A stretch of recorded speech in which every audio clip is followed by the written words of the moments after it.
जय सिया राम, जय परशुराम। परशुराम जन्मोत्सव की सभी देशवासियों को हार्दिक हार्दिक शुभकामनाएं।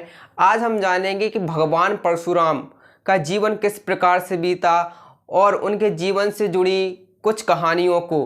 तो आइए हम शुरू करते हैं। भगवान परशुराम भगवान विष्णु के छठे अवतार थे और सबसे बड़े शिव भक्तों में से एक थे।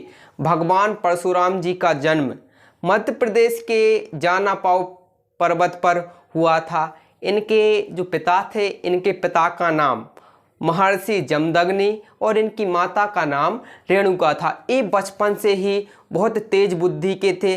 जिस उम्र में बच्चे खेलना शुरू करते हैं, खेलते हैं, उस उम्र में इन्होंने ना जाने कितनी शस्त्र विद्याओं को सीख लिया था और इन्होंने अपनी अधिकांश शस्त्र विद्याएं अपनी माता और पिता से ही सीखी थी। ये हमेशा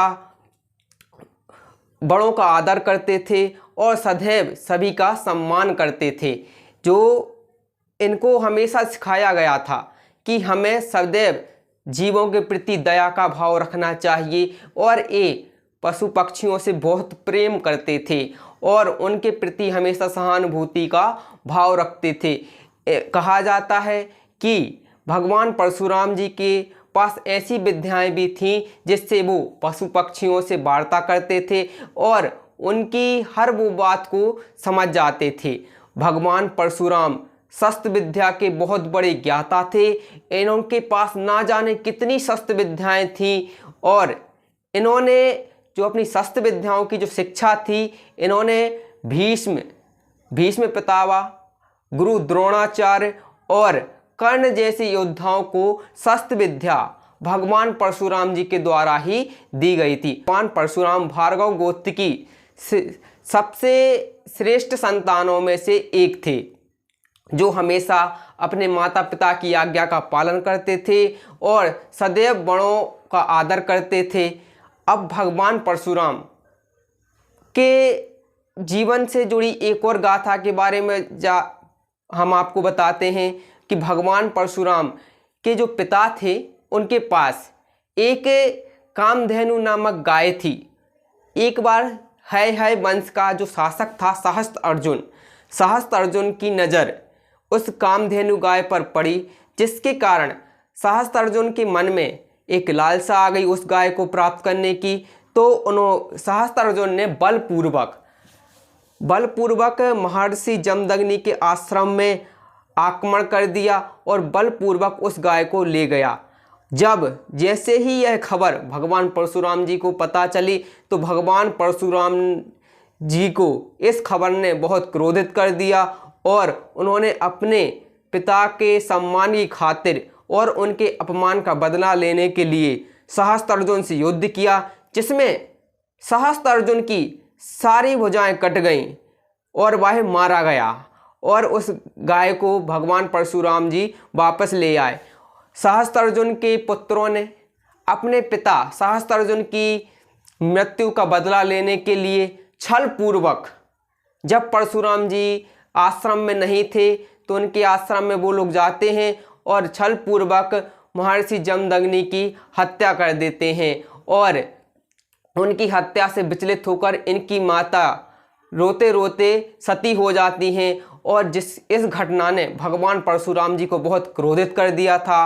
और इस घटना के बाद भगवान परशुराम जी ने संकल्प लिया कि मैं इस धरा से संकल्प लेता हूं कि मैं इस धरा से क्षत्रियों का सर्वनाश कर दूंगा और अपने पिता की मृत्यु का बदला लेने के लिए मैं इस धरा से क्षत्रियों का नामो निशान मिटा दूंगा। इस संकल्प के बाद उन्होंने इस क्षत्रियों से लगभग 21 बार युद्ध किया और 21 बार ही इस धरा से उनका साम्राज्य खत्म कर दिया। भगवान परशुराम शस्त्र विद्या जन्म से भले ही पंडित थे, लेकिन वो कर्म से एक क्षत्रिय थे और ऐसे महान योद्धा। और भगवान परशुराम जी के जन्मोत्सव के उपलक्ष्य में सभी को बहुत बहुत शुभकामनाएं। भगवान परशुराम जी के जीवन से सभी को कुछ ना कुछ सीखना चाहिए और उन्होंने अपने जीवन में ऐसे काम किए हैं जिन कामों से सभी का भला हो और कहा जाता है कि भगवान जो भारत के अधिकांश गांव थे वो भगवान परशुराम जी के द्वारा ही बसाए गए थे। और ये एक और पौराणिक कथा है कि एक बार भगवान परशुराम जी ने तीर चलाकर गुजरात से लेकर केरला तक समुद्र को सुखा दिया और समुद्र को पीछे की ओर ढकेल दिया, जिससे नई भूमि का निर्माण हुआ।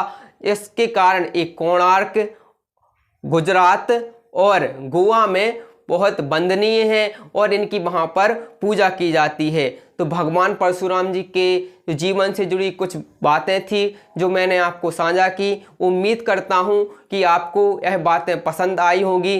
तो आप हमारे इस चैनल को लाइक करें, सब्सक्राइब करें। और आपको एक और बात बता दें कि भगवान परशुराम जी के जन्म उत्सव के उपलक्ष्य में हमारे नगर ग्राम खिमलासा में एक भव्य शोभा यात्रा निकाली जानी है। तो सभी धर्म बंधु इस शोभा यात्रा में शामिल होकर धर्म लाभ अर्जित करें। जय श्री राम, जय परशुराम।